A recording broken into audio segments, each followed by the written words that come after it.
વિદ્યાર્થી મિત્રો, આજે આપણે કેટલાક વિધેયો અને તેમના આલેખોની ચર્ચા કરીશું. આ વિધેયો આપણને 11મા ધોરણ તેમજ 12મા ધોરણ માટે ઉપયોગી છે. ઓકે, તો એમાંનું પહેલું વિધેય છે તદેવ વિધેય, જેને આઈડેન્ટિટી ફંક્શન પણ કહે છે. હવે આપણે એની પહેલાં વ્યાખ્યા જોઈએ અને પછી એનો આલેખ જોઈએ. એની વ્યાખ્યા આપણને એવું કહે છે કે જો આર એ વાસ્તવિક સંખ્યાઓનો ગણ હોય તો પ્રત્યેક એક્સ બિલોંગ્સ ટુ આર માટે આપણી પાસે વિધેય એફ છે આરથી આરનું, અને એફ એક્સ બરાબર શું છે એક્સ. જો એક્સનું એફ પ્રતિબિંબ એક્સ જ રહે એવું કોઈ વાસ્તવિક સંખ્યા ગણ આરથી આરનું વિધેય એફ હોય તો આ દ્વારા જે વ્યાખ્યાયિત વાસ્તવિક વિધેયને આપણે તદેવ વિધેય કહે છે.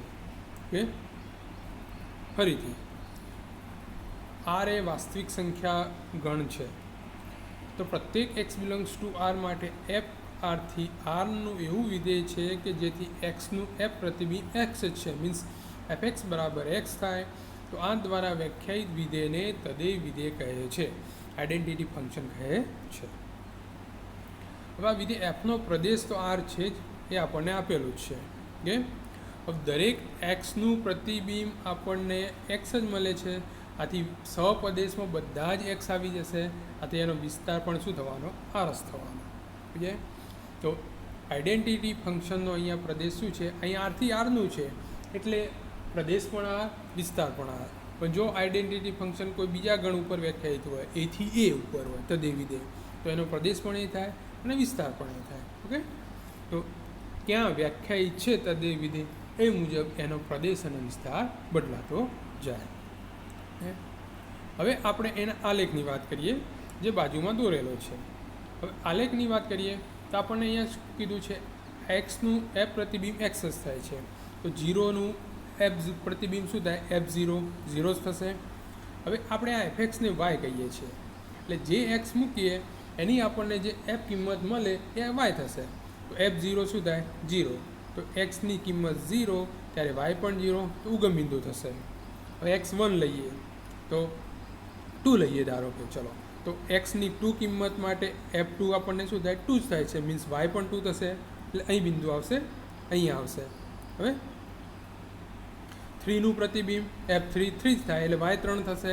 એ જ રીતે ચારનું પ્રતિબિંબ ચાર થશે એટલે એક્સ પણ ચાર વાય પણ ચાર, આ બિંદુ થશે જેમ ટુ થયું હતું એમ સિક્સ. ઓકે, છનું પ્રતિબિંબ છ, સાતનું સાત, આ બધા જ બિંદુઓને આપણે જોડીએ તો આપણને આમ સીધી જ એક રેખા જે મળી. એવી જ રીતે જો માઇનસ લઈશું તો એને બધાને જોડતો એક આમ રેખા મળશે, તો આપણને એક અનંત તરફ જતી આવી એક આ બાજુ અને આ બાજુ જતી રેખા મળે છે, જે આપણને અહીં આકૃતિમાં દર્શાવી છે. આમાં વિધેયનો આલેખ આપણને ઉગમબિંદુમાંથી પસાર થતી એક રેખા છે. કે વધારે જોઈએ તો એ કયા ચરણ, પહેલાં અને ત્રીજા ચરણમાંથી પસાર થતી રેખા છે જે ઉગમબિંદુમાંથી પસાર થાય છે. કે મિત્રો, તો આ તદેવ વિધેયની વાત હતી. હવે આપણે એક બીજું વિધેય જોઈએ, અચળ વિધેય. અચળ વિધેય જેને અંગ્રેજીમાં કોન્સ્ટન્ટ ફંક્શન પણ કહે છે. તો એની વ્યાખ્યા જોઈએ. જો આપણી પાસે કોઈ વિધેય છે કે એફ, પણ આ એફ આરથી આરનું વિધેય કેવી રીતે વ્યાખ્યાય છે, એફ એક્સ બરાબર સી, અને જ્યાં સી કોઈ અચળ છે. કે ચલો વ્યાખ્યા ફરીથી વાંચીએ. અચળ વિધેયની વ્યાખ્યા, કોઈ સી અચળ હોય તો પ્રત્યેક એક્સ બિલોંગ્સ ટુ આર માટે એફ એક્સ બરાબર સી થાય. કે વડે વ્યાખ્યાયિત વિધેય એફ ફ્રોમ આર ટુ આરને અચળ વિધેય કહે છે. કે અહીં આપણી પાસે કોઈ વિધેય એફ આરથી આરનું છે, આર વાસ્તવિક સંખ્યાઓનો ગણ છે, પણ જો પ્રત્યેક એક્સ બિલોંગ્સ ટુ આર માટે આ એફ એક્સનું પ્રતિબિંબ કોઈ સી મળે અને સી કોઈ ચોક્કસ અચળ કિંમત છે, જો આવું થતું હોય તો આ વિધેયને આપણે અચળ વિધેય કહીએ છીએ. કે તદેવ વિધેયમાં એફ એક્સનું પ્રતિબિંબ એક્સ મળતું હતું. ઓકે, એક્સનું પ્રતિબિંબ એક્સ મળતું હતું, અહીં આપણને કોઈ ચોક્કસ સી મળે છે, તો જો ચોક્કસ સી મળતો હોય તો એને શું કહેવાય, અચળ વિધેય કહે છે. હવે અહીંયા પ્રદેશ તો આર છે જ, પણ હવે દરેક એક્સનું પ્રતિબિંબ સી જ મળે છે, આથી આપણને વિસ્તારમાં એક ઘટક સી જ મળવાનો છે. આથી એનો વિસ્તાર ગણ શું થઈ જાય, એકાકી ગણમાં સી. વિસ્તારમાં ફક્ત એક જ ઘટક સી મળે છે, જે એક જ ઘટક ધરાવે છે, આથી એકાકી ગણ છે. ઓકે, હવે આપણે કોઈક ઉદાહરણ લઈને એના આલેખની વાત કરીએ. હું અહીંયા એક અચળ વિધેય લઈ લઉં છું, fx બરાબર 3 લઉં છું, સીની કિંમત 3 લઉં છું. ઓકે, તો અહીંયા એક્સની તમે કોઈ પણ કિંમત મૂકો તો તમને 3 જ મળવાનું છે. ઓકે, x2 લેશો તો y3 થશે, 4 લેશો તો પણ y3 થશે, 6 એ 3, 8 એ 3, એ જ રીતે ઋણ લેશો -2 એ પણ 3, -4 એ પણ 3 થશે, -6 એ પણ 3 થશે. એમ બધી જ તમને અહીંયા કિંમતો મળશે. તો એક તમને y બરાબર 3 રેખા મળે જે x અક્ષને સમાંતર હોય. ઓકે, જેને સમક્ષિતિજ રેખા કહે છે. આમ કહી શકાય કે જો આ તો મેં fx બરાબર 3 લીધી હોય, ધારો કે fx બરાબર -2 લઈએ તો અહીંયા આપણને અહીં રેખા મળે, -2માંથી પસાર થતી એક સીધી રેખા આપણને મળે, આમ જાય. ઓકે, જો fx બરાબર -6 લીધું હોય તો અહીં -6માંથી પસાર થતી આપણને એક રેખા મળે. પણ ઇન શોર્ટ આ બધી જ રેખાઓ તમને x અક્ષની સમાંતર મળે. આમ અચળ વિધેયનો આલેખ x અક્ષની સમાંતર રેખા થાય છે. ઓકે, અને એના ગણમાં એક જ ઘટક હોય છે. ઓકે, જો fx બરાબર 3 લીધું હોય તો એનો પ્રદેશ તો r થોત, પણ વિસ્તારમાં એક જ ઘટક કેટલો આવત? 3 આવત. સમજ્યા? જો fx બરાબર -4 લીધું હોય તો પ્રદેશ તો r જ થવાનો, પણ એનો વિસ્તાર શું થવાનો? ગણમાં -4. હવે આપણે બહુપદી વિધેયની વાત કરીએ, જે તમે અગાઉ ભણી જ ગયા છો, પોલિનોમિયલ ફંક્શન. ઓકે, પ્રત્યેક x બિલોંગ્સ ટુ r માટે વિધેય f rથી rનું છે. fx બરાબર કેવી રીતે વ્યાખ્યાયિત છે? a0 વત્તા a1x વત્તા a2x2 વત્તા a3x3 plus up to plus an x ની n ને n ગાંતવાનું બહુપદી વિધેય કહે છે. પણ ક્યારે? અહીં n અંધઋણ પૂર્ણાંક છે, ઋણ સિવાયનો પૂર્ણાંક છે, અને a0 a1 a2 up to an વાસ્તવિક સંખ્યાઓ છે. અને ખાસ અગત્યનું an નોન ઝીરો હોવું જોઈએ, તો જ એને n ઘાતનું બહુપદી વિધેય કહેવાય. Okay, a0 a1 a2 up to an બધા સહગુણકો છે. એ કેવા? વાસ્તવિક સંખ્યાઓ હોવા જોઈએ. an પાછો નોન ઝીરો હોવો જોઈએ. ઓકે, અને જે બધી ઘાતો છે એ અંધઋણ અને પૂર્ણાંક હોવી જોઈએ. જો આ 4 કન્ડિશનનું સમાધાન થાય તો આ વિધેયને બહુપદી વિધેય કહે છે. ઓકે, અલગ ઉદાહરણ જોઈએ કે fx બરાબર x³ - x² વત્તા 2, gx બરાબર x4 વત્તા √2x. આ બધા બહુપદી વિધેયો છે. ઓકે, સહગુણકો હોઈ શકે છે. પણ જો hx બરાબર xની કેટલી 2/3 ઘાત વત્તા 2x છે, તો અહીં xની ઘાત કેવી આવી? અપૂર્ણાંક. ઓકે, તો એ બહુપદી વિધેય થાય નહીં. જો xની ઘાત ઋણ આવે તો પણ બહુપદી વિધેય થાય નહીં. ઓકે,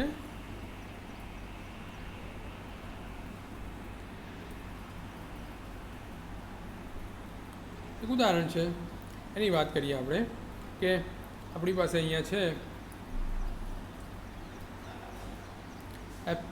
fx છે આપણી પાસે x². ઓકે, દ્વારા વિધેય છે. તો આપણે અહીંયા નીચેનો કોષ્ટક પૂરો કરવો છે અને એનો પ્રદેશ વિસ્તાર શું છે ઓકે એ જોવું છે અને એનો આલેખ દોરવો છે. તો કોષ્ટકમાં પૂરે એક્સની કિંમત ધારો કે 0 લઈશું. ચલો 0 લઈએ તો શું મળે? x0 સ્ક્વેર 0 થશે, 0 થશે. ચલો 1 લઈએ તો 1 square 1, 2 square 4, 3 square 9, okay 4 square 16. એ જે ઋણ લઈએ -1 સ્ક્વેર 1, -2 સ્ક્વેર 4, -3 સ્ક્વેર 9, -4 સ્ક્વેર 16 થશે. તો આપણને આ રીતે કોષ્ટકમાં બધી કિંમતો મળે.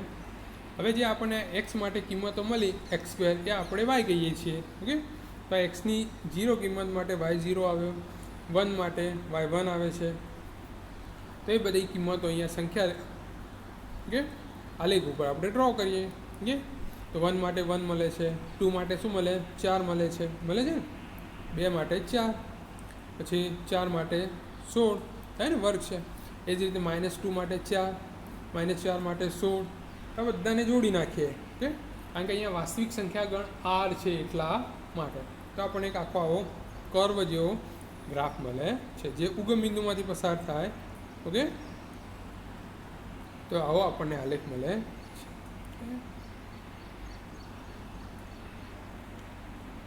આ જ પ્રમાણે આપણે fx બરાબર x³ લઈએ, ઓકે. ઉદાહરણમાં આપણને આપ્યું છે.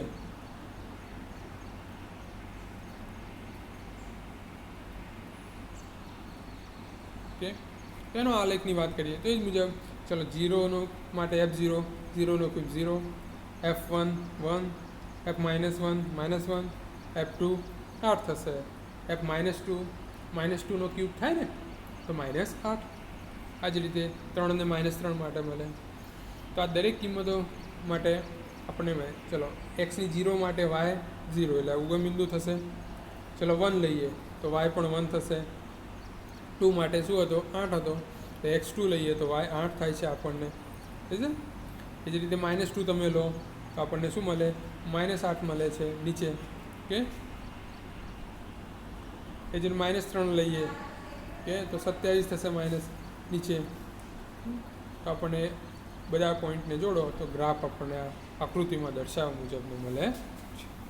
હવે તો અહીંયા આપણે હવે નવું વિધેય જોઈએ છે, સમય વિધેય. એની પણ વાત તમારે 10મા ધોરણમાં આવી ગયેલી છે.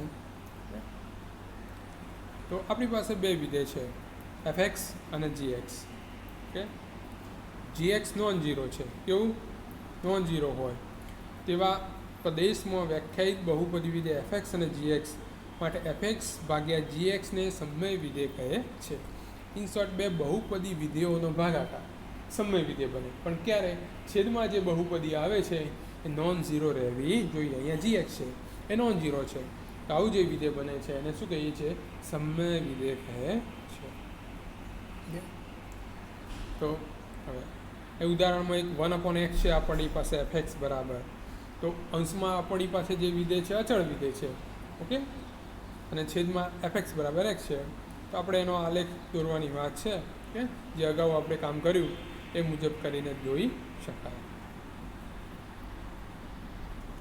હવે અગત્યનું વિધેય આપણી પાસે હવે જે છે બે માનાંક વિધેય અને ચિહ્ન વિધેય છે. તો એની વાત કરીએ.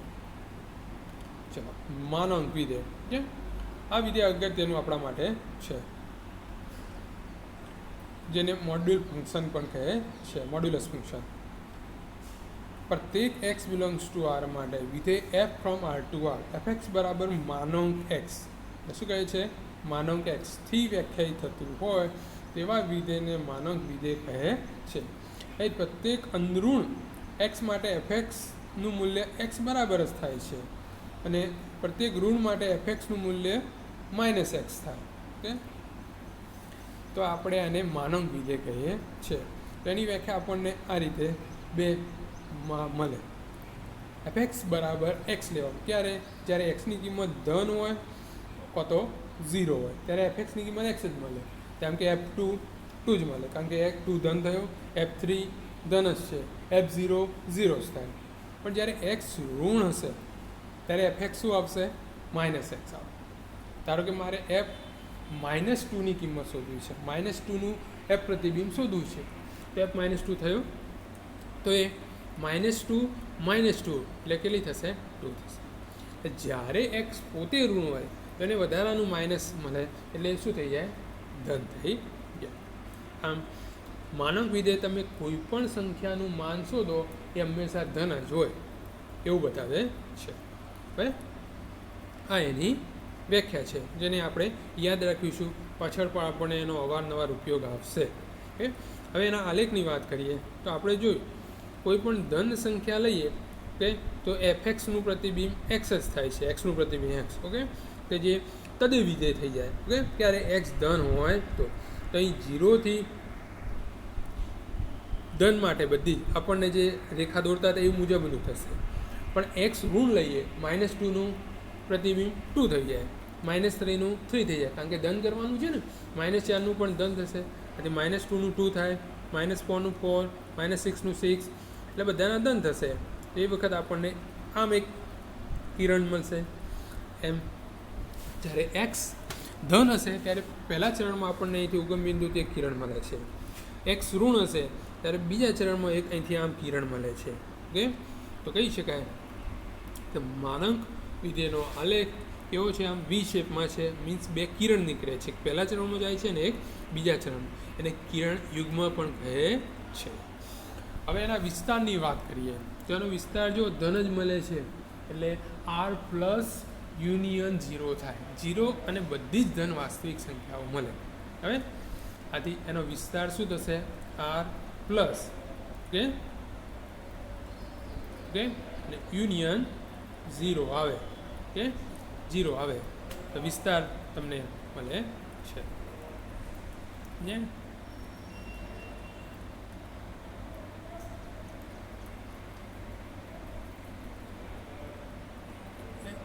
હવે એક નવું વિધેય છે, ચિહ્ન વિધેય કહીએ છીએ. ચિહ્ન વિધેય ઓકે, સિગ્નમ ફંક્શન પણ કહે છે. વિધેય એફ આરથી આરમાં છે. એફએક્સની વ્યાખ્યા આપણને આ રીતે વ્યાખ્યાયિત કરી છે. ઓકે, જો એક્સ ધન હોય તો એફએક્સનું મૂલ્ય 1 જ લેવાનું. એક્સ 0 હોય તો એફએક્સની કિંમત 0 જ આવે. એક્સ ઋણ હોય તો એફએક્સની કિંમત -1 આવે. એમ અહીં જોવા જઈએ તો એક્સ ધન હોય ત્યારે એફએક્સ અચળ વિધેય બની જાય, પણ કયું? એફએક્સ 1. ઓકે, 0 હોય ત્યારે 0. એક્સ ઋણ હોય ત્યારે એફ શું થઈ જાય? અચળ વિધેય -1 થઈ જાય છે. ઓકે, તો અહીં એફએક્સની ફક્ત 3 જ કિંમતો મળે છે. કઈ? 1, 0 અને -1 છે. તો એના વિસ્તારમાં ફક્ત 3 જ ઘટક આવે, -1, 0 અને 1. અને પ્રદેશ તો આર છે જ. ઓકે, હવે બીજી વાત કરીએ. જો એક્સ ધન હોય તો એફએક્સની કિંમત 1 જ લેવાની. ધારો કે મારી પાસે એક્સની કિંમત 3 છે તો F3 મને 1 જ મળે, F4 1 જ મળે, F5 1 જ મળે, F2000 પણ 1 જ મળે. આમ આપણે જો એક્સ ધન હશે મીન્સ એક્સ પહેલા ચરણમાં હશે તો એફએક્સની કિંમત 1 જ થવાની છે, એટલે કે વાય બધા માટે 1 જ હોવાનો છે. એટલે આપણને એક વાય બરાબર 1 આવું એક સીધું જ કિરણ મળે. ઓકે, પણ એક્સ ઋણ હશે. ઓકે, -2 તો F -2 -1, -3 હોય F -3 પણ -1, -4 માટે F -4 પણ -1. તો એક્સ ઋણ હશે ત્યારે આપણને આવું કિરણ મળશે. ઓકે, થઈ જશે.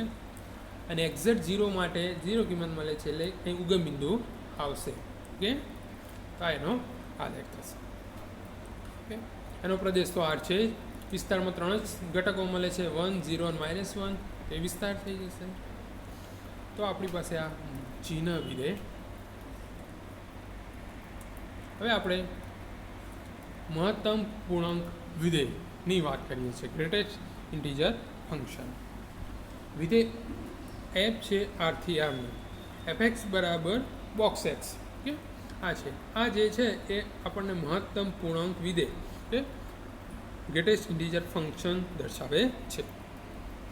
તો એ આપણને એની કિંમત કેવી મળે? એક્સથી નાના હોય અથવા એક્સને સમાન હોય તેવા બધા જ પૂર્ણાંકોમાંથી સૌથી મોટો પૂર્ણાંક.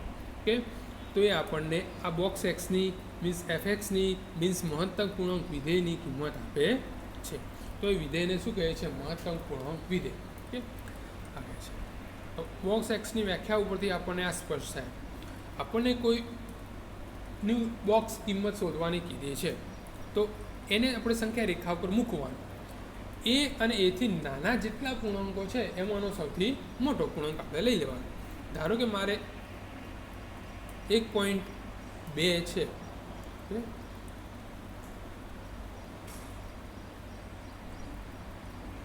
1.2 છે, એનું બોક્સ શોધવું છે. ચલો 1.2 થી નાના પૂર્ણાંકો કયા કયા આવે? 1, 0, -1 ને બધા હોય. એમાંનો સૌથી મોટો કોણ છે? 1. તો આની કિંમત 1.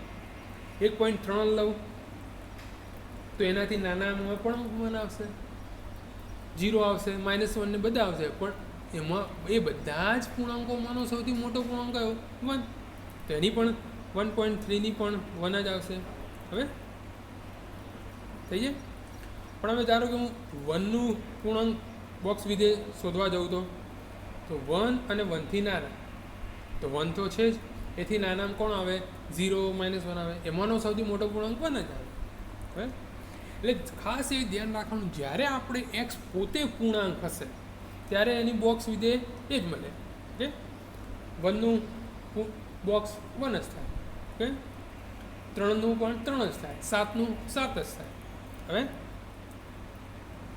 હવે કોઈ ઋણ સંખ્યા માટે હોય, ધારો કે હું -1.5 લઉં છું. ચલો -1.5 અને એથી નાના પૂર્ણાંકો કયા આવે? તો -2, -3, -4 ને બધા આવે, પણ એમાંનો સૌથી મોટો કયો? -2.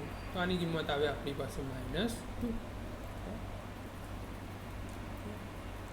આ જ રીતે -3.7 હોય તો એનાથી નાનામાંનો મોટો પૂર્ણાંક -4. હવે -4.7 હોય તો એના નાનામાંનો મોટો પૂર્ણાંક -5, તો એની કિંમત -5 આવે. હવે તો આ બધું આપણે જોયું. એના આધારે જો એનો ગ્રાફ દોરવો હોય તો હવે આપણે એમણે જોયું ને કે હું 1થી નાના લઉં બધા જ ઘટકો, ઓકે, ક્યાં સુધી? 0 સુધી, તો બધાનું જ બોક્સ વિધેય આપણને 0 જ મળે. એ જ પ્રમાણે હું 0થી નાના લઉં પણ ક્યાં સુધી? -1 સુધી, તો બધાનું -1 મળે. એ જ પ્રમાણે -1થી હું બધા જ નાના લઉં પણ ક્યાં સુધી? -2 સુધી, તો બધાનું -2 મળે. હવે 2થી નાના પણ ક્યાં સુધી? 1 સુધીના, તો એનું 1 કિંમત મળે. 3થી નાના પણ ક્યાં સુધી? 2 સુધીના, તો બધાનું 2 મળે.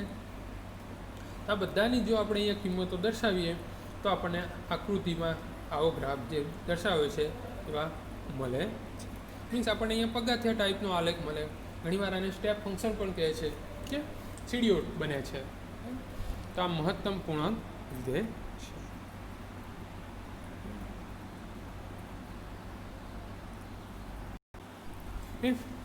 મહત્તમ પૂર્ણાંક વિધેય છે કે એનો પ્રદેશ R થશે, અને વિસ્તારમાં જોઈએ તો આપણને બધાની કિંમતો પૂર્ણાંક જ મળે છે, એટલે એમાં બધા જ પૂર્ણાંક આવી જશે. તો આનો વિસ્તાર Z થશે. શું થશે? Z. તો મહત્તમ પૂર્ણાંક વિધેયનો વિસ્તાર Z થશે, અને પ્રદેશ તો અહીંયા આપણે R જ છે. તો વિદ્યાર્થી મિત્રો, આપણે આ અલગ અલગ વિધેયો જોયા, જેના પ્રદેશ, વિસ્તાર અને એની વ્યાખ્યાની ચર્ચાઓ કરી. તો આજે આપણે આટલે સુધી આ વિડીયોમાં રાખીએ છીએ.